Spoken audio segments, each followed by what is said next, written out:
What's up, guys? Today we're going to be talking about Barstow Riggins versus Wildman.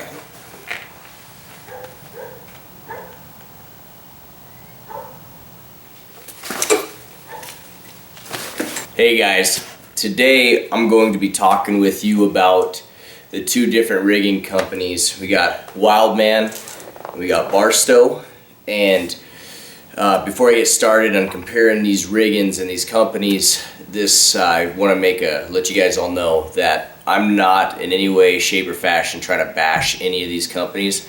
I am just going to their website, looking at the riggins, looking at them firsthand, so that you guys, whether you're an experienced bareback rider or a beginner, can kind of decide for yourself what you want to get into. So first, let's start with Barstow. Barstow, they've got 7 different types of riggins, and I should say also, when I price everything out, it is all from Barstow's website, okay? So I got my notes here, so don't mind me if I look down at them. So they got 7 different types of riggins. They got the Texas, the Cajun, the Okie, the ProFlex High Lift, the ProFlex Standard, the Wyoming High Lift, and the half and half. The half and half, I believe, is a kid's riggin. And each one of these riggins, I'm not going to go in super detail about all the different features and different stuff. They all have something very unique about them, but the general Barstow build they're all pretty much the same. Let's talk about price quick for all the Barstow stuff. On the low end, I believe the half and half is $600. On the other riggins, it's anywhere from $790, $835, and $875, and that is just for the riggin alone. There's nothing added on it, just the bare minimum riggin. Okay. The build time on Barstow website, it says it's going to be about 16 weeks, so it's like 4 months out. If you're going to order a riggin, you got to wait 4 months. Alright, so now I did total setup cost. So let me kind of break this down on the website. So since we're going to have the riggin, I added in the tail pad, which is here. I added in the riggin pad. Then we got the latigos, and then a cinch. Okay? And how I did it is like each one of theirs is like, there's like 3 different tail pads you can get. There's a pile of different riggin pads. And then there's 2 different cinches and just 9 foot long latigos. So how I structured it was high price, like you're getting the highest quality, best of the best from Barstow. I did like the medium prices of everything, and then I did the lowest price for everything. Okay, so for say the highest cost for everything is going to be about $1,300. So that's going to be like, you buy an $875 riggin, you buy a $70 tail pad, $175 riggin pad, you buy a $70 cinch, and then you got 2 latigos, and that's going to come out to be about $100. And if you guys go to their website, you can see that I kind of rounded up or down depending on what the dollar amount was. If it was like $38, I just rounded it up to 40 just to keep it for simple math. The middle price riggin and riggin setup, and this is total setup like I was saying, is going to be around $1,100. And then the lowest cost setup with Barstow that you could do, and that's riding the half and half, and that's a kid's riggin, it's going to be around $875. So next, let's talk about the Wildman. Okay, Wildman, they got 5 different types of riggins. They've got the Wildman X, the XT, the XTL, the XTC, and the XTCL. Okay, and if you go to their website, you'll see what those mean and why. Just like I said, the purpose of this is just to kind of give you a quick breakdown. So the prices of the riggins for the kids riggin for Wildman, it's going to be about $675. Then the rest of his riggins are going to be anywhere from $800 to $850, and that includes a tail pad, and it's also going to include a rigging pad in that price. Okay, so he's already giving you a little bit more bang for your buck. The build time also for a Wildman is 8 weeks, so only 2 months out. All right, and then the total setup cost with this Latigos and a cinch. So really, the Wildman, all you have to add is Latigos and a cinch. So with the high cost for the highest spectrum is going to be $1,000. You know, you add a $70 cinch and an $80 Latigos. And Larry on his website, his Latigos are all 8.5 feet. So and then I also should say too, I got all the prices for this stuff off his website. So you're buying everything from Larry. And then the medium price is going to be $950, and then the lowest price is going to be $815 for Wildman. Okay, so that's kind of the price breakdown, the build times. You know, the highest you can expect to spend to the lowest you can expect to spend, and kind of the breakdown for like reasons why. Because like if you look at like going back to Barstow, they have like a bunch of different things. So if you're buying a tail pad, you can buy one for $25 or you can buy one for $70. You can buy a rigging pad, you can buy one for $90 or you can buy one for $175. And there's prices in between on different rigging pads because they've got, I think, 5 or 6 of them or maybe more. And then the cinches, there's only 2 different types of cinches. You've either got a neoprene or mohair cinch. And then the Latigos, I just tried to get them as close to 9 feet as I could. So Barstow had 9 feet long Latigos and Larry had 8.5. So that's what I broke it down with. Larry's, like I said, came with a tail pad and a rigging pad. So it kind of just made it simple if you're going the Wildman route. All right. The next part about this is I want to talk about pros and cons. All right, and I'm not being biased. I'm just trying to look at these riggins and let you know what I'm seeing. Okay, so for pros for Barstow, they've been in business for a long time, right? There's a quote, you know, they're arena tested and pay window approved. They've been around a lot. A lot of guys have ridden them. A lot of world champions have ridden Barstow. They've been around, right? Another thing about Barstow is that, another pro, is that he's been around for so long that sometimes other carriers will hold them. So like, I know like Sean Shield with B-Bar B Leather out of Idaho will hold some spare riggins, and say if your riggin's down, you could call, and Barstow's building some, you could, you know, maybe call Sean and he would have a riggin for you. You just have to, you know, it's kind of luck of the draw, see if they have some in stock. And then also, another pro for it is like, say your rigging breaks down, or you get a horse smashes your rigging in a chute, and you ride Barstow. Well, you can ask your other buddies that ride Barstow. They might have an extra rigging you can buy from to ride, where then you can keep it as consistent as possible with your riding style with a Barstow rigging. So that's a pro. So cons for Barstow is that they are a little more expensive.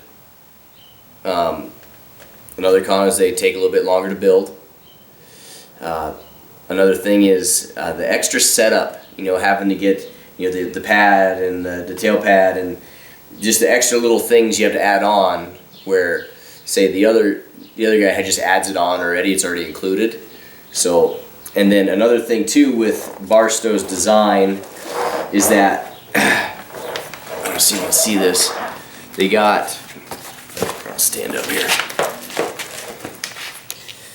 You got these bars that come down underneath here. And so like this rigging is an over and under, and it's got, see this bar's coming over, and then this bar here is coming under.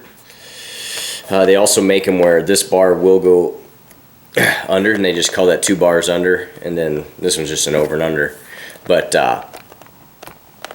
with those, what I'm trying to get, my point is, with these bars, it can cause a pinch point on the horse. we got this leather pad here, but no matter how loose or how tight this rigging gets, it's still going to cause some pinch on the back of a horse. Like, imagine having a backpack on and then you have 2 pieces of rawhide behind your padding or your backpack, and then when you suck that backpack down, that padding is going to help, but definitely if you had to go carry it a long ways, that over time, especially when the pad breaks down, whatever else, that can cause pinching on horses. But the pads are good, and yeah, that's just one of the cons that I found with Barstow. All right, let's move over to Wildman, pros and cons. All right, let's start with the pros. Their price point is pretty fair. I mean, they're a little cheaper, but the quality still looks. They're both quality of these companies is top notch. You can't go wrong with either one. I should say that also. Another pro for Wildman is the turnaround time. You're only waiting 2 months.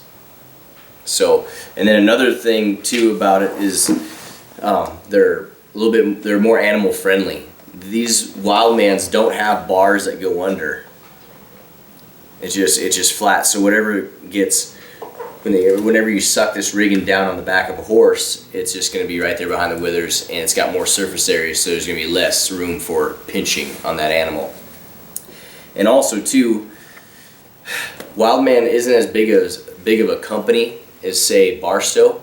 So if you call Larry down in KC, it's going to be a little bit more customizable because you're getting one-on-one conversation with the guy that's actually building it, to where you can call Barstow and you're still going to be able to talk to the guys that make it, but it's a lot bigger operation. So you might not be able to tweak yours as much. And don't quote me there, I could be wrong. You could call Barstow and they can customize it. I'm sure they would customize it however you want. But with Larry's being just a little bit more smaller of an operation, you would be able to probably get that rigging completely different than anything you see on his website, and it'd be just completely customized for you. It might not even be a rigging named on his website, but I bet you Larry would be willing to listen and see what you had to say and however you want your rigging built. Cons for Wildman: they haven't been around very long. They've been around probably. That's one thing I couldn't find was the history of when they started, when they were established. But I would say, from my knowledge, I'd say they've been around for the last 7 to 10 years. I know Larry bought that company and he's been doing his own design. But with having a new company and a new design, and there's going to be a break-in period. There's going to be working out the kinks, seeing what works and what doesn't work, figuring out what the curing time and sewing machine and turning around and seeing what works and doesn't work. So at the beginning, there's going to be some riggings that maybe fell apart. There's going to be some riggings that maybe were super good, and just trying to figure out the consistency factor. So, and I think, looking at these riggings, like I said earlier, they're both top-notch products. I just think with them not being around, they're still working through a couple kinks. So that'd be the con there. So those are the pros and cons for both that I found. The next thing I want to talk about with these riggings is the features. Okay, so let's start with Wildman. Wildman's body is kind of more flared. It's kind of got this more A-frame style body. Pretty wide body this way as well. You can see the stitches, and I'm just going to kind of just show you what they look like and kind of what I see. But you got these stitches going length of the body. You can see the different layers they got there. It's got some hard plastic, thick saddle skirting leather, more rawhide, and then you got your rawhide handle, and then the other side, and then he's got a little cutout here in the back, so that rigging can kind of tip if it needs to. And then the handle, typical rawhide handle. It looks to me like he's got like anywhere from 5 to 6 layers of rawhide going down. Kind of a thinner handle, and I'm sure you could probably order it to get thicker or thinner. In the back here, there's 2 bolts underneath the pad. I don't know if you can see that, but there's 2 bolts there. And then he's got quite a few rivets coming up. You got 1, 2, 3, 4, 5. 5 that I see in the handle. And then he's got these other, instead of having the bottom of the handle coming under the rigging, he has it come flare around the sides. So that's his unique design. And what I see that does is that this coming around, the bottom of the handle coming around the top of the body like that, it keeps that body peak pinched at the top so that you keep your angle and your height of your rigging where your body can flare and come out and pull around that horse, where then you can keep doing that and it can flex from here to here, but everything from here up stays the same height and still keeps your peak. But that's what I'm seeing for the Wildman perspective. As for like setup, it seems pretty straightforward. You'd set it up just like you would a Barstow.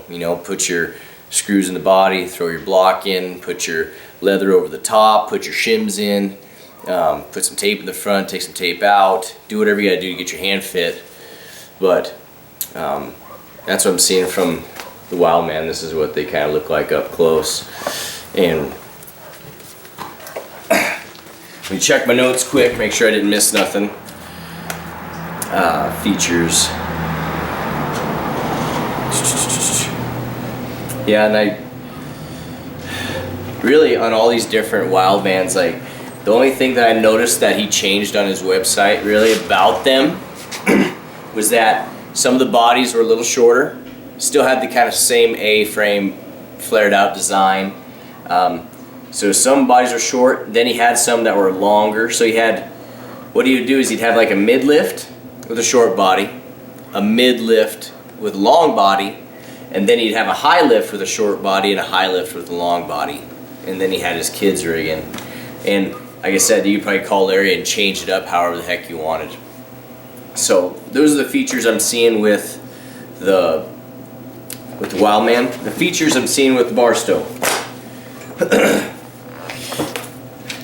You can see how they really stitched up around here. And this rigging is a Wyoming high lift. Some of Barstow's will have rawhide up through here.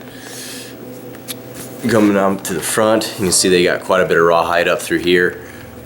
And then they got some of that hard plastic and thick saddle skirting leather coming down. Your D, rawhide coming up the sides. It's also cut out in the back. Handle's got a little bit more leather, a little bit more rawhide in it. I would say it's got probably close to 7 to 9 layers. See, it's pretty thick. Like you can see, they got rivets coming through here where the Wildman didn't have any in the front. I guess there's just the one at the top here where this one's got 3 or 4.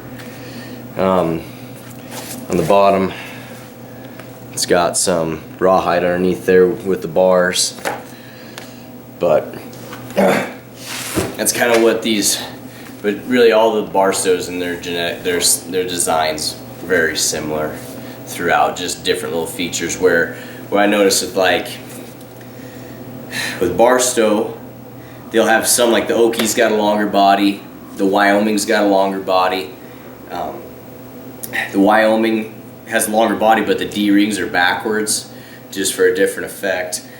The Okie's kind of got a more push-forward handle.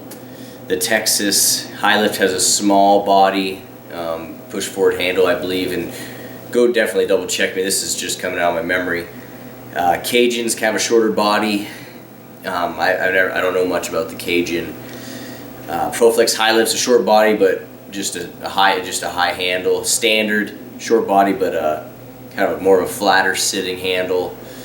I'm trying to think if I'm missing one. Maybe the half and half. It's just half rawhide, half leather, and it's more of a youth rigging. But anyway, that's what I'm seeing for features that I'm seeing on Barstow. And the differences between the two of them, where Barstow's got the bars going underneath the body, Wildman, their handle and their body is a little different. Where that's something about the Barstow I guess I didn't see, where when like this one is this rigging's been ridden, but when you first get your Barstow, like they're very narrow and they're kind of pinched up here at the top. Depending, sometimes they'll be pinched together, sometimes they'll be like this. But they start off really narrow, and then as you ride them, as you spread this, there's nothing to really stop this body peak from breaking down as well. So we'll talk about setup here in a second, but that's what I'm seeing for the differences. Barstow's they got the bars going underneath their handle, long and short bodies, where the Wildman is pretty much the kind of same design all around, besides however high your lift is in your handle and the length of your body is what I see for Wildman. All right, so my next thing I want to talk to you guys about is the break-in time and setting it up. Okay, so with Wildman, you got to add a block in your handle. Put your screws in, put your block in, leather over the top. I got a video on how to set up your rigging, and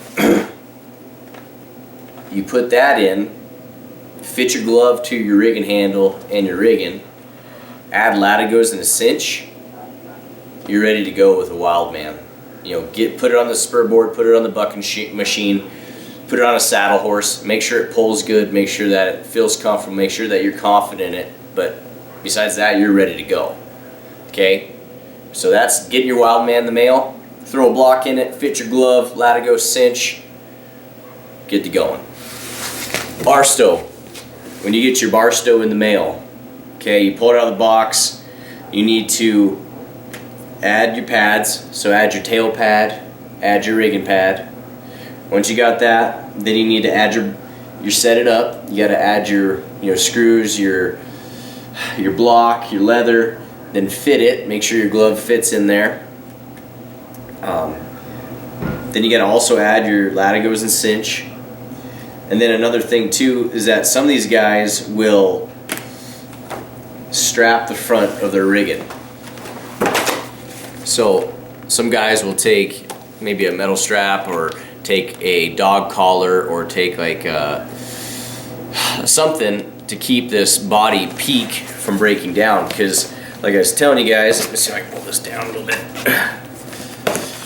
When you look at these bodies, there's nothing to keep, because essentially it's like you folded a piece of leather in half that has a bunch of layers, right? And you put a handle on top of it to go around that horse. Where here there's nothing to keep this body, is when you flare the bottom out from breaking down over time. It'll take a lot, and that's why they reinforce it really with a lot of rawhide and stuff up top here. But a lot of guys will strap it around either when they first get the rigging or after the first 10 rides when it breaks down to the angle they want. But they'll strap it to keep this peak of the body from breaking down. So that's another thing that guys will do. Sometimes they'll strap it underneath between the bars, and that's another pain in the butt. You got to take like a C-clamp around the front here, pull it together, strap it. You almost need 3 or 4 hands to do it. But that's another step you got to do. And then when you got some of these other riggings, sometimes there'll be rawhide on the inside of here, right here. And some guys will cut that so that the body will flare and break in a little bit easier. So that's some food for thought about when you're setting up for a Barstow. There's a lot more steps when you're setting up a Barstow. So I guess after going through the break-in and the setup for these two riggings, it's really about all I have for you guys. What I would want to say with my final thoughts is, like, when you're getting advice from somebody about bareback riding, Riggins, like, kind of, be picky. See what they've done in their rodeo career, and, like, even, take what I say with a grain of salt. Try to learn from everybody. You can learn what to do and what not to do, but listen to the people that have walked the walk and talked the talk. Would be the first thing I want to say. And then also with riding Riggins, okay, I know that if you, in a perfect world, I would say try them both. If you say you like to ride a ProFlex high lift Barstow, try getting the high lift version of the Wildman and try it out and see what you think. Put it on the bucket machine, saddle horse, take it to some small rodeos, see what you think, and you might like it a lot better, or vice versa. If you're used to riding a Wildman, and maybe it's a mid-lift, maybe you'll try to find the equivalent of Barstow and see if you like it better. But then what I would say with that also is, say if like you're like a younger guy, right, and you're starting going, right, you've only been on anywhere from 10 to 50 horses, right, and you're kind of clicking, things are kind of starting to slow down, and you're riding either Barstow or Wildman, and you're like, oh my gosh, everyone's riding this brand, maybe I should switch. And then you switch in the middle of your learning curve, and then you go over here, and then all of a sudden, everything's starting to click, and you're like, oh, it's because I switched Riggins. I don't believe that. I feel like whether your basics and your fundamentals for riding a bucking horse will work on this rigging and work on that rigging. So for you switching Riggins and you think that your riding style changed and you got better, it's probably because you've been on more horses and it finally clicked, and now you've been on maybe close to 100 horses and now you're actually spurring them. It's not, mentally you're going to be like, oh, it's because I switched Riggins, but it's really because you got more experience, where you would have rode just as good, if not better, with, say, one rigging or the rigging you started with. So just keep that in mind when you're riding.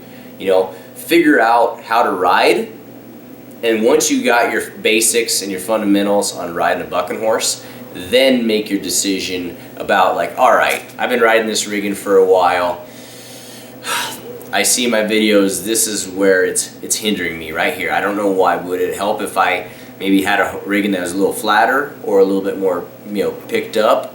Or is it a rigging that I want that maybe this other company, maybe it's like I've tried every rigging with that company, I'm still having a hard time with either pulling or dragging my feet or whatever it is that you're working on, then maybe make the switch, but make sure you have a reason to do the switch. So, I mean, it also, because I know guys switch just because, hey, my buddy rides this rigging, I'm going to ride that rigging too. And hey, if that's what you want to do, by all means, but I think it's what works best for you. Like, some people this is a whole nother conversation, but like, look how some guys like to go to the rodeo in a car, some will go in a Sprinter van, other guys will go in a truck and Capri. They all get there, they're all happy and healthy, and I don't think it matters. I think it all just kind of comes down to like what feels good to you, what's comfortable to you. When you're riding a bucking horse, does it give you everything you're looking for? Power in your feet. When you set your feet, does it help you like lift? Does it feel comfortable on your hand? Do you feel confident in it? What's it like for longevity? You'll have to learn that over time. But I would say if you're a young guy, get your basics and fundamentals down, and once you can start spurring bucking horses with the stuff you got, then start asking questions and doing your due diligence and trying some different riggings. I know there's a bunch of Barstows out there. Give them a call and see if you can try them out, or find a buddy that's got a pile of them, set them up and try them out on the bucking machine spur board, or try them on some horses. Same thing with Wildman. Get a hold of Larry and see what you can do there, and he might let you try something or rent something. I don't even know if you can rent a rigging, but it'd be cool if you could. But anyway, guys, at the end of the day, having confidence in your gear and having high quality gear, both companies are outstanding. I've talked with both. I've talked with Larry and I've talked with Brent with Barstow. Like, you guys are outstanding. They will go to bat. They want to see the sport of bareback riding excel. So I hope this video helped you guys. If there's something that you wish I would have covered or future videos you'd like me to cover more on with bareback riding, leave a comment or hit me up on Instagram. It's at Tomahawk Traditions. And yeah, if you guys like this video, share it with a buddy, and stay tuned. There'll be more coming. So, alright guys, have a good one. Go create your own tradition.